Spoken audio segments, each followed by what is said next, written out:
અમદાવાદ માર્ગ પરનું નિર્માણાધીન ઓવરબ્રિજનું કામ છેલ્લા 7 વર્ષથી અધૂરું. ગોકળ ગતિએ કામગીરી ચાલી રહી હોવાથી વાહન ચાલકો ટ્રાફિક જામથી પરેશાન. ધંધુકા અમદાવાદ માર્ગ પર આવેલ રેલવે ફાટક પરનો ઓવરબ્રિજ હજી પણ અધૂરો હોવાથી અધૂરામાં પૂરું રેલવે દ્વારા સાંકડું ફાટક બનાવવામાં આવ્યું હોવાથી દરરોજ ટ્રાફિક જામ સર્જાય છે.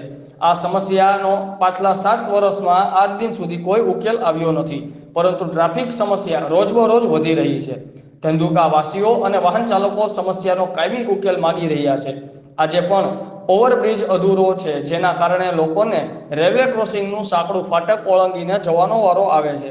બ્રોડગેજ રેલવે શરૂ થઈ ગઈ છે. દરરોજ માલગાડી અને ટ્રેનોની અવરજવર થાય છે, જેના કારણે વારંવાર ફાટક બંધ કરવામાં આવે છે અને રોડની બંને તરફ વાહનોની લાંબી કતારો જોવા મળે છે.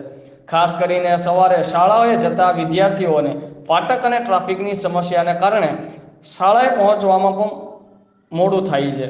તંત્રના વાકે લોકો હાલાકી ભોગવી રહ્યા છે. જ્યાં સુધી ઓવરબ્રિજ શરૂ ન થાય ત્યાં સુધી રેલવેનું ફાટક પહોળું કરવામાં આવે તેવી ઈચ્છા વ્યક્ત કરી રહ્યા છે. રિપોર્ટર સંજયભાઈ ઝાલા, આઝાદ મીડિયા લાઈવ, ધંધુકા. નામ જૈનમ શાહ છે. હું ધંધુકા વિધાનસભા યુવક કોંગ્રેસ પ્રમુખ છું. આજે આપની વચ્ચે એક પ્રશ્ન લઈને આવ્યો છું, જે છે ધંધુકા ઓવરબ્રિજનો પ્રશ્ન. લાંબા ટાઈમથી, લગભગ છેલ્લા 6 વર્ષથી આ ઓવરબ્રિજનો પ્રશ્ન એક ધંધુકા માટે બહુ મૂંઝવણભર્યો પ્રશ્ન છે.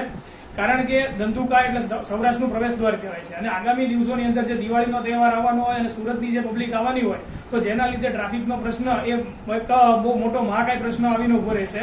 અને આના માટે ઘણા ટાઈમથી મારા લેવલથી, ઉપરી લેવલથી ઘણા બધા અરજીઓ થઈ છે, પણ જેની તંત્ર દ્વારા ઘોર બેદરકારી રાખવામાં આવી છે. થોડા ટાઈમથી જે હમણાં બ્રિજનું કામ શરૂ કરવામાં આવ્યું છે, પણ આ કામ પણ એક ગોકુળ ગાયની જેમ ચાલી રહ્યું છે.